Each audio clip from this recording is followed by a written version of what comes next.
তোর অবস্থা খারাপ করে দিবা। আচ্ছা দাদা, তুমি কি তোমার বউকে প্রচুর মারতো পিটতো নাকি দাদা? কে কইছে রে? হ্যাঁ, আমি আমার বউকে মদ খাপি দি? ওই আমার পাড়া টাকা বুঝেছে, এনে তো বুঝেছে ঘরে টাকা। হ্যাঁ, এনে কাই কও যে আমি মদ খাপি দি কিনা? হ্যাঁ দাদা, তুমি নাকি পিটতো টিটতো, ওই জন্য তো পাইছে লোকেশন। আরে না, মেন কথা হচ্ছে যে লিয়েছে সে তো তার কানে ভালো করে ফুসকুনি দিচ্ছে। ফুচকা, চপ, চকলেট ব্যাগ খাবি টাবি করে আলতু আলতু বুঝি করে টেনে পাইছে। ঠিক আছে তো? জোরে চালা, জোরে চালা। চার্জ নেই দাদা, জোরে কিরকম চালিয়ে মার। এই তো এখন আমার বউকে নিয়ে যাওয়ার সময় তখন চার্জ বেশি হয়ে যায়, আর আমার নিয়ে যাবো কই তো চার্জ নেই, জোরে চালাও। দাদা এটা তো টোটো গাড়ি, আমি আর কত জোরে চালিয়ে ফুল রেসে তো যাইনি দাদা।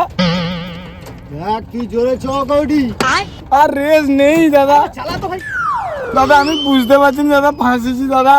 কি তুই বুঝতে পারছু নি? আমার বৌদি যদি একটাবার বিয়ে হয়ে যায়, তোকে কুচি কুচি কুচি কুচি করে আর মতন কুচি কুচি করে কাটিয়ে দেবো। বিয়ে করবে কেন? মালা শুধু কিনতে কিনতে তো মানে ওদিকে চলে যাবে। চল দাদা মালা টালা তো থাইলো নি জানকে, আমার গাড়ি যে পূজা হয়েছিল সৌ মালাটা জানকে দিয়ে আমি ঘুরে পেয়েছি দাদা। কি হয়েছে কি? গাড়ির মালা লিয়ে গেলে তুই জানকে দিয়ে দিছিলি?